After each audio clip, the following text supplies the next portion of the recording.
यदि अभी तक पापाचरण से धन कमाया हो तो उसको ऐसी जगह दान कर दो जहां दूसरों की दवाइयां होती हो, दूसरों के कष्ट निवारण होते हो, दूसरों का उदर पोषण होता हो, वस्त्र आदि, गहुओं का चारा आदि अगर हो, अधर्म पूर्वक कमाया हो तो हटा देना, नहीं मरोगे तो दुर्गति होगी और जिंदा में परिवार को नाश कर देगा वो धन।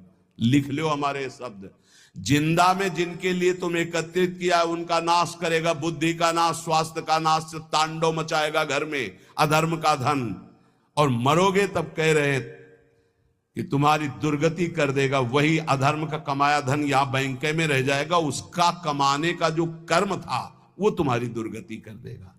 महाराज अत्रि कह रहे हैं तस्मान ग्राह्य में वही तत् सुखमानंत्यमिच्छता, इसलिए परम सुख प्राप्ति के लिए अधर्म पूर्वक धन कमाने की इच्छा मत करो।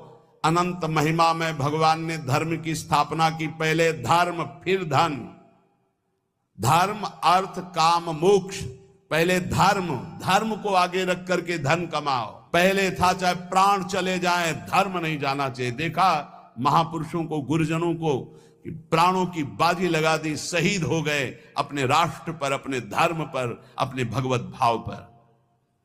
परः पराणाम पुरुषो यस्य तुष्टो जनार्दनः सा प्राप्नोत्यक्षयम् स्थानमेतत् सत्यम मयोदितम्।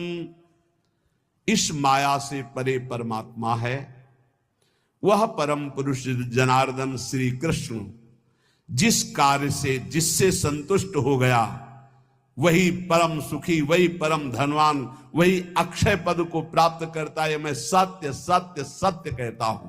इसलिए मानव जीवन प्राप्त करके धर्म का आचरण करो। धर्म के द्वारा संपादित किया हुआ तुम्हारा जीवन, जितने भी कर्म, वो तुम्हें महासुख प्रदान करेंगे।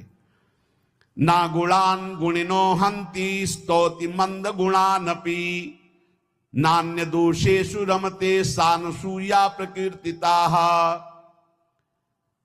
जब कभी किसी गुणी की तुम्हारे सामने प्रशंसा होने लगे तो खंडन मत करना, किसी के गुणों का खंडन मत करो। और जब किसी के दोषों की चर्चा होने लगे तो कान में अंगुली डाल के वहां से चले जाओ। जब किसी की महिमा गाई जा रही हो तो आनंदित होकर सुनो, भगवान की विभूति है जिसका वर्णन हो रहा है। लेकिन जब किसी की निंदा की जा रही हो तो कान में अंगुली डाल के उस सभा से निकल जाओ, क्योंकि सभा में जो जो बैठा होगा उसको सबको पाप लगेगा। द्रौपदी जी को निर्वस्त्र करने का आदेश दुर्योधन ने दिया, उठ के चले जाना चाहिए।